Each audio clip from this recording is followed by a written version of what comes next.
The next person you'll hear is Mrs. Natasha Chopra, who will now present to you the Inside Australia webinar.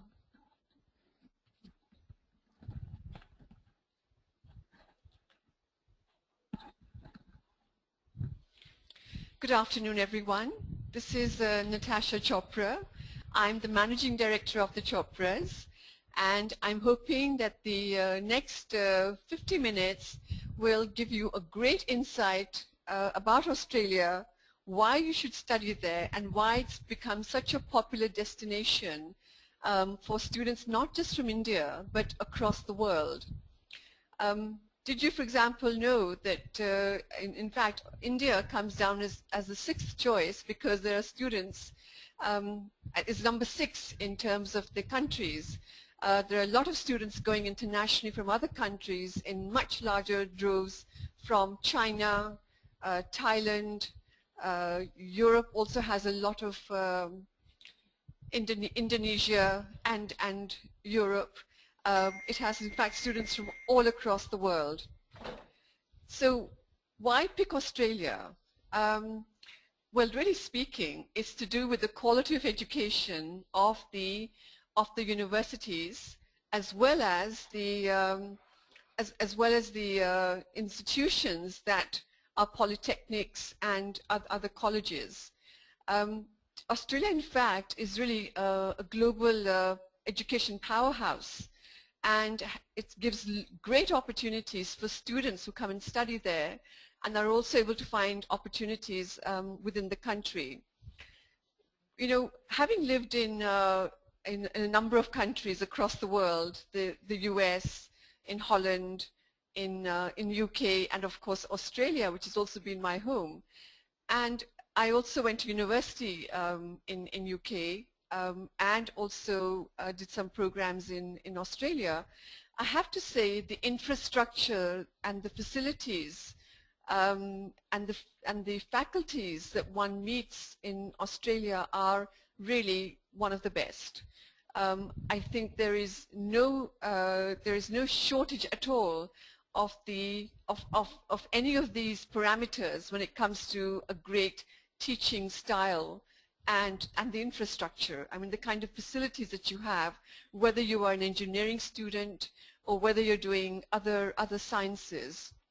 It's also the the networking becomes a very, very important aspect of the education experience, because it's the kind of people that you're interacting with who become your who are your classmates or people that you're living with, and who are people who are going to go on and make a great success of their lives, are the ones that you're interacting with and the ones that you are going to be perhaps in touch with over the years and may be able to do be just as contacts to visit and perhaps to do other businesses as well.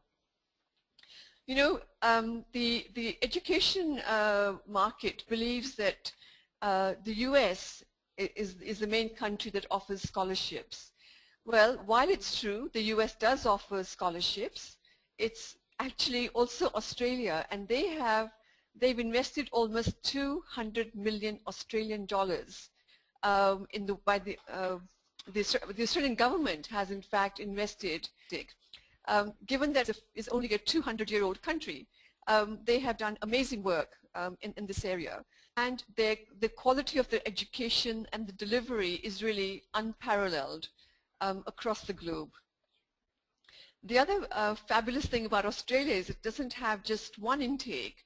In fact, it's quite flexible, and therefore students are able to join into their main intake, which is in February, which is our winter, or in the Western hemisphere, but actually it's the summer in Australia, so February, and then of course a July intake as well. And there are a couple of minor intakes in September and November, and there are plenty of students who are going for those as well. So we have 8 universities which are top in, I'm sorry, I missed that, which are in the top 100 in the world. And the other thing that you should also know is that the 5 out of 30 best student cities are Australian. So you know that every year there is a survey done to see which are the best cities to live in. well, Australian cities really come out really, really well.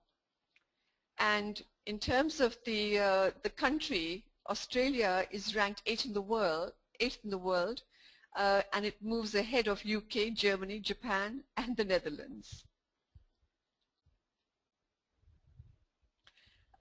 It's also the 3rd most popular international student destination. So you have US, which is number 1. You have UK, which is number 2. And Australia, even though it only has a population of about 23, 24 million, you can see how attractive it is for students across the world. And of course, because of the opportunities they see in making a great career there. The important thing to know is that it doesn't matter what course you want to study. Australia does offer these programs. And these programs range across the breadth and depth that you can get anywhere in the world. And they are fantastic at it. So whether it's in the arts and humanities and business, whether this is in the clinical and preclinical and health areas, Australia is also fantastic in engineering and technology, and there are some engineering areas which are in fact offered more in Australia than other countries. Mining is an example. As you know, that Australia, one of the leading industries for Australia is mining. So for those who want to make a career in that area, and it's a very lucrative career, you should look at it. Did you also know that a lot of the research and Nobel Prizes are also from Australia in areas such as life sciences and physical sciences, and of course the social sciences. So it doesn't matter what you want to study, Australia has a course to offer you. In terms of the emerging sectors, what we would suggest is, that each student needs to review what they want to study.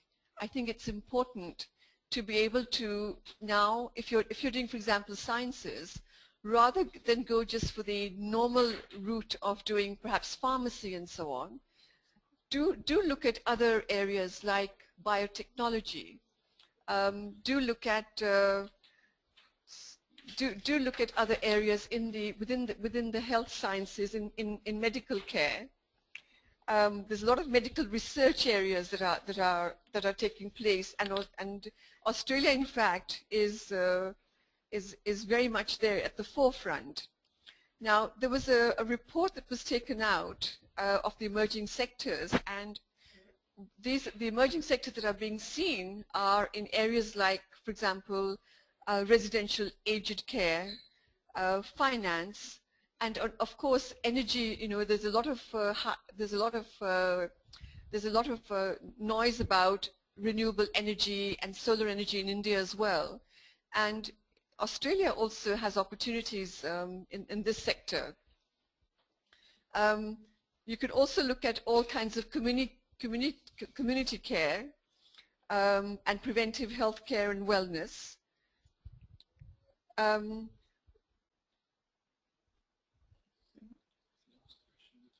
Okay. By the way, if any of you would like to ask any questions, you can record them, and I will try and answer these as well. That makes it more interactive for both of us, and I'm sure that if one person is asking, there are others who can ask as well. Yeah, but if you put down the questions, I think the questions are coming here.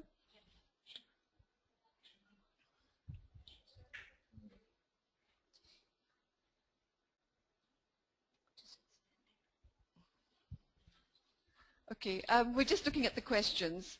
I'll just come back to these in a moment. I've got a question here about, for example, what about civil engineering from Suraj.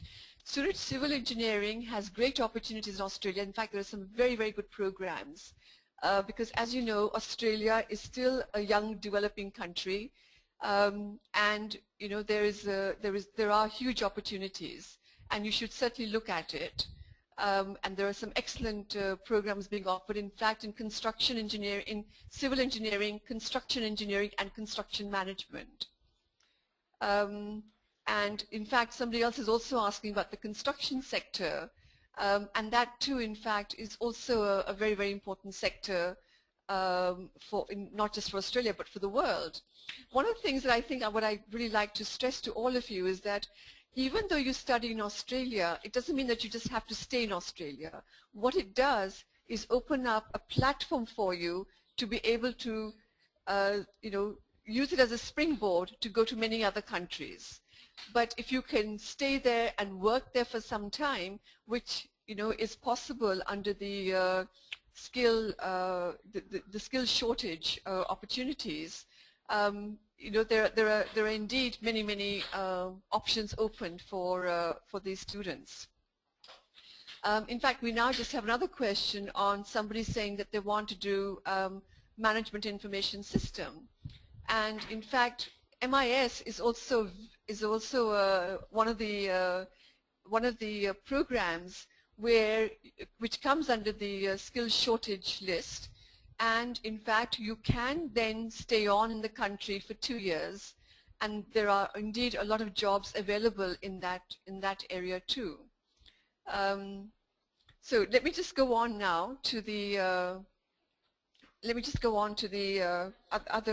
other areas. In fact, there are 5 sectors which are considered to be what's called the Fantastic Five. Now you can see 4 of them on the screen, but in fact there are 5, and these are in orange. So the gas industry, because Australia, as you know, is known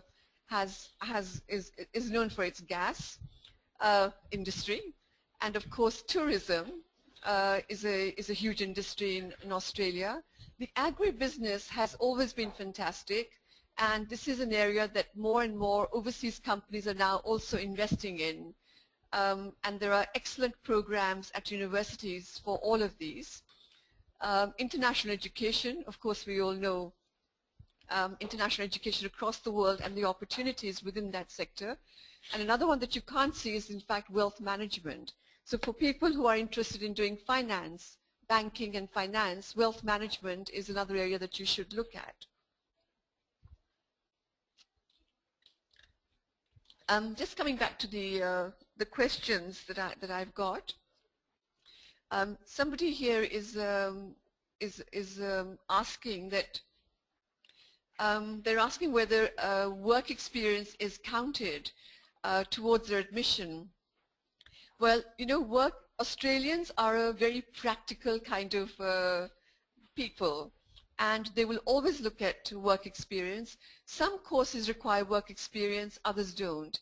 But there are times where if your marks are just short of the entry criteria, the work experience can be looked at and will be considered. And of course, for those courses which require work experience, and of course it's required. I have a good question here. It's called about the overview of the education system as compared to India. Australia is akin in many ways because you have a 3-year, year 12 in Australia, as we do here in India, and you can move straight into your graduation program. The key difference is that in Australia you can also do 3-year programs for a degree, but it's not necessarily an honours degree. The honours degree is 4 years, and you have to be invited for that. The engineering programs, of course, like in India, are actually 4 years. So there are a lot of similarities, I think, which makes the transfer from one country to another very, very easy, and it's quite streamlined. And of course, if you've been invited for an honours program, which is in your 4th year, you can be eligible to go into research straight on from the honours degree, because you'll be covering a fair amount of research from that program. I've got a question here from someone saying, in spite of scoring 2nd division scores in my UG and PG, what are the opportunities? Well, the good news is that there are many pathways that are available to you. So Australia likes to give students a second chance. Sometimes things go wrong and you haven't been able to focus as you should have. Sometimes things go wrong because perhaps, there was a tragedy in the family. So rather than lose out altogether, these are the students who are given a second chance by having a pathway, and this is possible both at the undergraduate level and the postgraduate level. So, you should come in and talk to my team, because they can help you with all these questions and any others that you will have to help you with your applications to Australia. In fact, this is the time that you should be applying to Australia, because we're now in mid-September and the next intake is in January. And the Chopras team are fully prepared with all your questions, and they're very experienced. They're completely trained. So come in and talk to them and just have a chat with them. Now, the other question that we always get when people come for counseling is that they're very keen to find out about the areas where they can possibly stay back and work for a couple of years. Students are obviously now concerned about the return on investment. Now, the areas which come under skills shortages, I've talked about some of them already, and I'm going to just put them up for you. But these areas come into the field of accounting. They vary from accounting all the way to agricultural sciences and social sciences. So accounting is a good one. In fact, there's a whole list, but let me just read them out quickly so you have an idea. So whether it's accounting, agricultural science, architecture, art and design, biological sciences, computer science, dentistry, earth sciences, economics, and the ones that Indian students particularly go for are areas like law, economics and business, engineering, pharmacy, psychology, and physical sciences.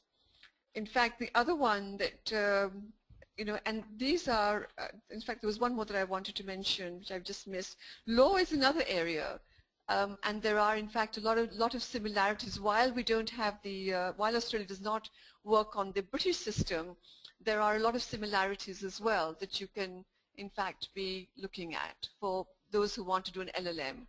And they offer LLMs in all kinds of areas, whether it's IP, whether it's arbitration, whether patent law, and sorry, I did talk about IP already. So LLM is also, and in fact there are quite a lot of jobs available for students who are lawyers.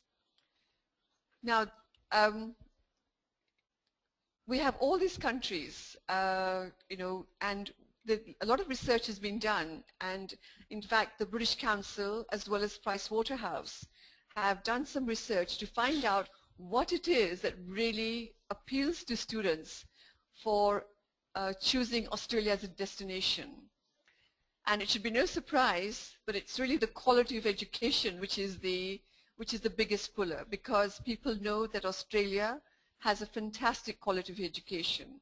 So I'm sure you can see the table, but the quality of education, the career opportunities, because you're able to find jobs, and the unique programs that Australian universities offer, as well as flexible system, which is not also always possible in other countries, and of course location and affordability are all important factors for Australia being the preferred choice of destination. Shall we take a question now? Let's see what the question that has come up.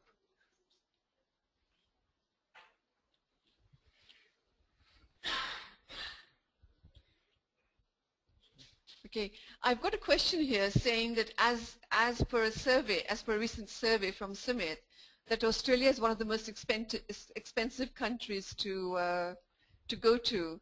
Well, actually that's not quite true, Sumit, because one of the things about Australia is that while the programs are 2 years, they also give you good recognition and the opportunities to work after your program, especially in the skills shortage area, actually all adds to your return on investment. And also let me tell you another fact, which is that Australia has the highest minimum wage rate in the world. And the Australian government has been very flexible for international students because they can work as many as 40 hours over 2 weeks. So I think all these factors are contributing to an education which is also affordable, and in fact will give you a good return on investment. The other question is about, can a dependent work full-time in Australia? Yes, they can. So if you are able to go with your spouse, they are allowed to work full-time.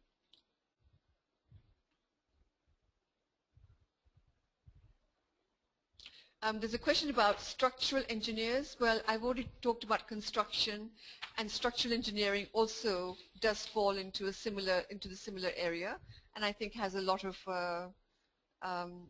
scope for you. And the right time to apply, Priyanka? Well, the right time to apply, if you're planning to go in February, is right now. So you need to come into one of our offices and have a chat with our team, and they'll be able to guide you through the entire process, give you some career counseling, give you career guidance, help you with the universities, and of course all the documentation process and so on.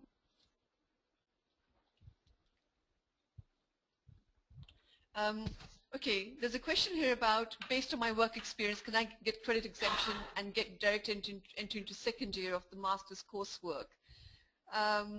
That's generally not going to be feasible because the first year of the master's coursework is obviously going to require modules which you have to complete. And the full credits that you get for a master's degree are for the 2 years. So therefore, you will not be able to do that, Kunal. So I think you do need to put the 2 years in. Accounting, in fact, Kunal is also asking the question about accounting. There's a huge scope for accounting. It's one of the skills shortage area professions, and students have done very, very well. We keep meeting so many of them who are doing jobs as accountants, have then gone on into management, and so on. Well, I have an interesting question here about security for Indians and fights between Australia and Indians. Suraj, I'd like to say this to you. I have lived in UK and I've lived in Australia. In fact, I was in Australia for 8 years before I came to India. And Australia is one of those countries which I have not found racially biased because they have so many different nationalities. You know, all of us have got caught up with all the hype that took place when there was a problem a few years ago. But I think it's also fair to say that some of the problems were also not necessarily between the whites and the Indians. Some of the problems are also of fights between same nationalities or other nationalities. It's also fair to say that in any country, anywhere in the world, no place is safe, especially when you don't play safe for yourself. I live in Delhi, and I can tell you I would never go out late at night or be walking on the streets or get my children to walk on the streets because it's not a safe place. But it doesn't mean that it's unsafe all the time as well. So I think safety is a huge concern, but you also have to make sure that you don't get jobs in areas where you have to walk late alone at night and you're walking through a park or something. You can be mugged anywhere in the world, and it can happen in Australia, which it did. So I don't think one should be so concerned, but you do need to be safe. There's a question here about the average payroll for a finance person who's completed the Master of Accountancy. Well, as I said here, that Australians pay very well, and the rate can be something like $75,000 per annum. Now, this can vary. Obviously, this is an average rate that we're giving you, but it can be a little bit less and even more. So that's a good, handsome salary. Okay. Right. In terms of the opportunities for aeronautical engineers, the courses that are offered in Australia are very, very practically oriented. The industry went through a difficult time because there were job problems with the pilots, not for the engineers. And I think there was a lot of bad press how people were not getting jobs in aeronautics. But if you're an engineer, there's a huge scope. And because Australia has a very, very active, obviously, flights coming in, and also their internal flights, people fly all the time. There's somebody asking about second-year entry for an undergraduate bachelor's in business. That can only happen if we know what you studied. And if you've done year one here, if the course matches, there may be a possibility, but you'll have to come with a full course curriculum. And if it matches, yes, of course, you can get entry, and you have to have good marks. How much more time? Well, given the rapid pace of change of markets and accelerating developments in technology, technological unemployment, they say will be up to 47% by 2030. So therefore, education, I think, is an absolute must for anybody and everybody who can, who can carry on and go into the technical areas as well. It's so important for our students to anticipate the change that is taking place in the professions, in the world markets. You can see that there are going to be so many heaps of people who are not going to get jobs. And the ones who are not going to get jobs are the ones who are not apprising themselves with the right set of skills. So if you want to ensure a profession for yourself, the right skills and upskilling yourself is a very important factor. So areas like biotechnology, where you can focus on ecological balance to restore the intergenerational equity. Well, you know, biotechnology is basically using biomolecular processes to develop technologies that help improve the health of our planet. So it's not only for people and preserving food, but it's for our planet as well. And there, as you know, this is an area in terms of our environment that will have great potential for for jobs. Automation and robotics is another area in engineering. And currently, some of the leading countries that are doing research in these areas are, you know, South Korea, Japan and Germany, Italy and Sweden, and the US, of course. But Australia is also very, very strong in all these areas. IT also is another area. While it is dominated by some of the other countries, including India, there are excellent programs in a lot of universities, and the program then depends on how practical you want the course or how much of research you want to do into it. Power generation is the biggest challenge here, is for energy efficiency to be matched with cost efficiency. Again, US, Germany, Spain, China and Brazil are leading research in renewable energy, and Australia also is coming up in this area.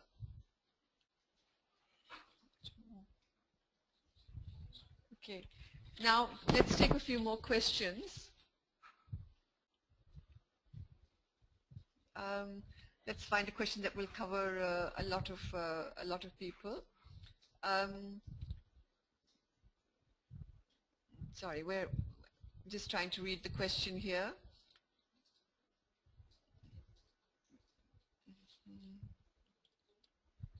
Okay, it says here, please let me know which course is better, either Masters in Engineering or a management program. Shreya, as you know, the world is always looking for people, for technical people. If you can use your engineering qualification, which is what I presume that you have, combine that with a management qualification as well, I think it will do you a huge amount of good, because people who've got engineering management, for example, so that you can do things like project management. So rather than do either one or the other, I think you should combine it for engineering management, project management, or even operations management. And these are the areas which have huge potential within the management sector. I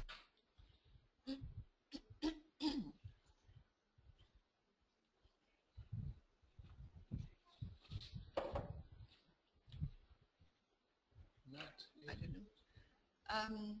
Okay, there's a student asking about, sorry, Leandra is asking about the profile for doing MS in MIS.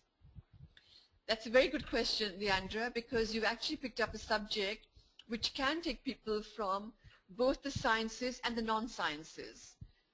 So if it's, for example, a business background, you can also do MIS, and also if you've done IT or if you've done computer science. So depending on your interest, in fact, it covers all areas. And even if you've done just a science degree, you can also do MIS. And it's an area which offers huge potential, whether you want to work in companies which are in purely management, in consultancy, and of course, you know, whether any kind of company. Everyone requires MIS people.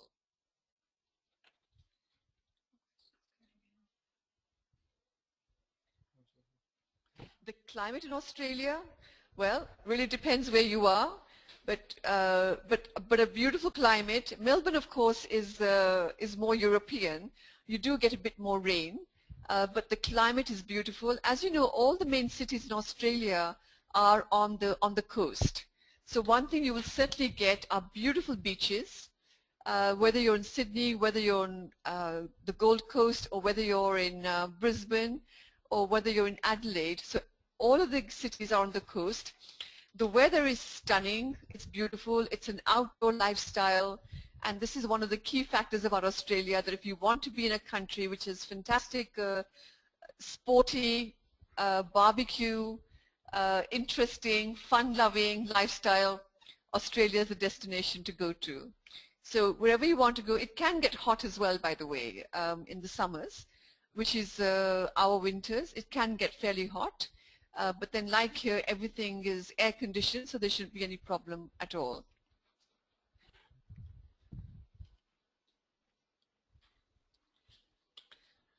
Sorry.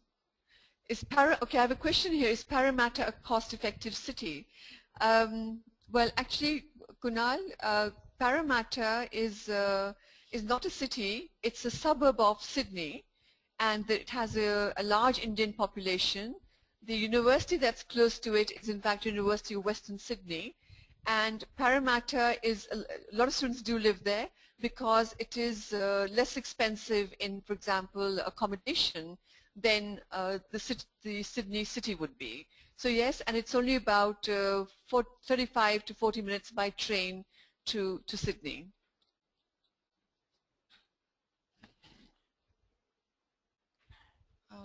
What is the Okay, what is the average payroll for engineers with a master's degree in mechanical engineering?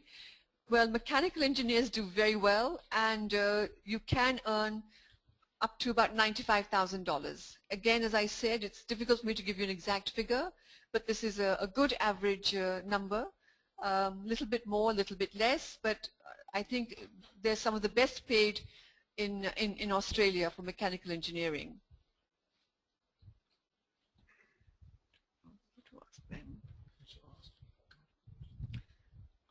Ask me the question. Okay, all right. There's a question here. I'm going to get some inputs from my team here, and the question is, I'm going for a Master of Professional Accounting Extension course at UNSW. I have 7 years of related work experience. Is my domestic work experience going to help in Australia? So I'm going to direct this to one of my team members who are also sitting with me.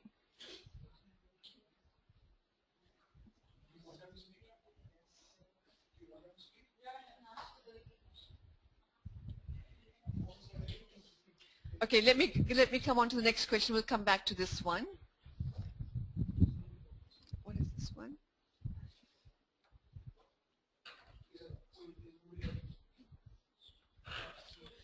It says here, what advice would you give to a student who is interested in studying something other than skill select courses such as photography or fashion designing? Well, these are programs which are very programs where the skill set that you learn from these are very unique. So you as a photographer or a fashion designer will have your own brand, and you can make a name for yourself anywhere in the world. And if that's your passion, well, and your passion leads to your fashion, I think you should really go for it. Now, there's an interesting question here which says, is it true that Indian students get a cultural shock once they get in Australia? I think, quite frankly, Indian students are very adaptive, and they don't really get a cultural shock anywhere that they go because they adapt very, very easily. It's a great lifestyle. A few things obviously always take us by surprise, but I don't think there's anything like a culture shock. You're supposed to speak.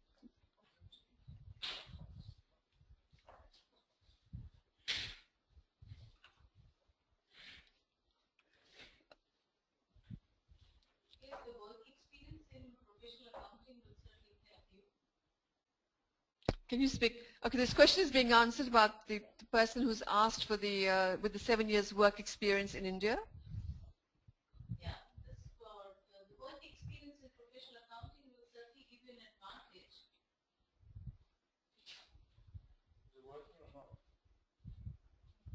I'm sorry, we seem to have a little bit of a hitch here. We're just trying to solve it.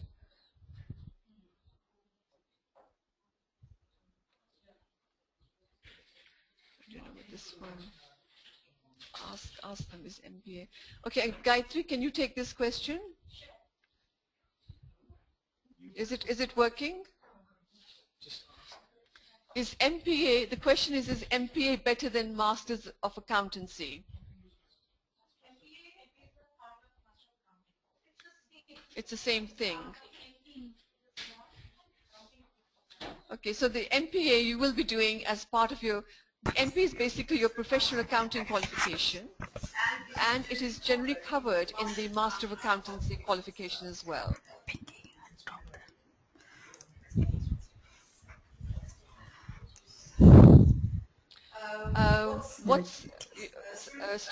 Somebody wants to know about University of Melbourne for Civil Engineering Master's Program. University of Melbourne is a group of 8 universities. It's a fabulous institution, and their civil engineering programs are excellent. The question is, I have plans to stay there and work as soon as I finish my postgrad. So will a postgrad course in 2 years will ensure my PR visa that I would want to seek later? Well, it's very difficult to give any visa advice on PR. However, what I can tell you is that if you study a 2-year program, you can certainly stay back in the country and get your stay back visa. The PR then has other conditions, and you will need to speak to somebody who can give you migration advice.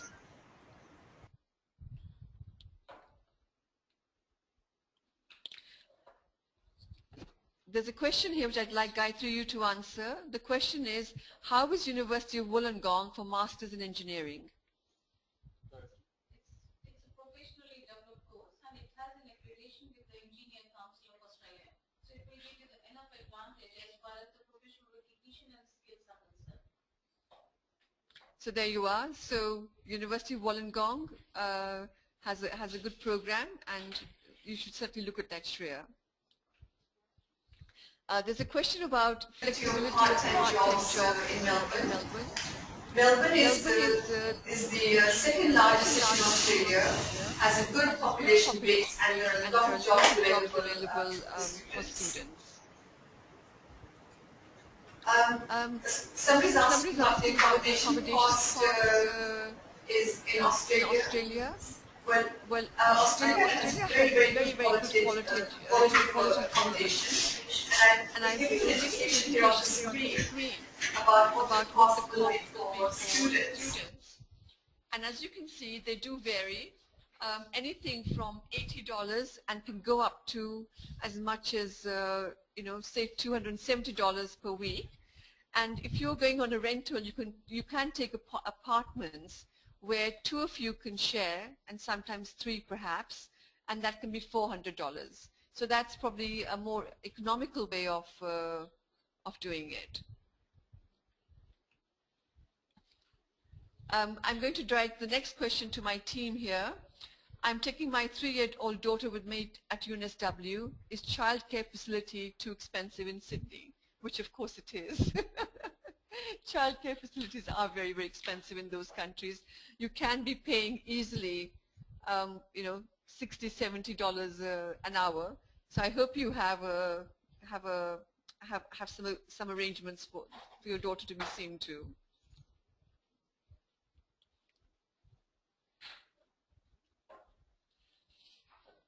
Okay. The question is about Deakin University or Monash University. Which one is better for MIS? Both universities are in Melbourne and both universities are very, very good. I think what you should do is perhaps look at the modules that each course is offering. Sorry. And both universities, by the way, are accredited by ACS, which is the Australian Computer Society. I think you need to look at the modules to see which one you prefer, and some of them will obviously give you scholarships as well.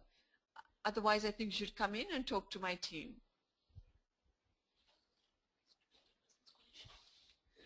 Deakin University, by the way, is giving a 20% scholarship at the moment. Well, we're coming to the end of this webinar. I hope you found it very useful. Judging by the number of questions I've been getting, I hope that you know, it certainly sounds like there was a lot of interest. We will be doing more of these, and we look forward to seeing you soon. Thank you. Bye-bye.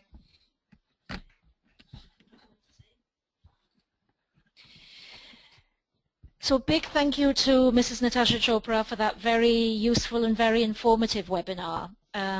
Thanks to all of you as well for listening to the webinar. We do hope that you found it useful. Thanks to those of you particularly who contributed with your questions. This is a very important part of the learning process and helps make our webinars far more interactive. We answered quite a number of questions during the course of the webinar, but are very conscious that there are some that didn't get answers. For those of you who asked questions and didn't get answers, you will get a response to your questions by the end of the day tomorrow. This Inside Australia webinar is part of the Chopra series of 2014 webinars. There will be several more over the coming months on a variety of interesting topics, and we're sure that these will be of interest to you. The details of all our future webinars will be posted on our website, so please keep checking www.thechopras.com to ensure that you don't miss any of our next webinars. Thanks again to you all, and we look forward to connecting with you soon.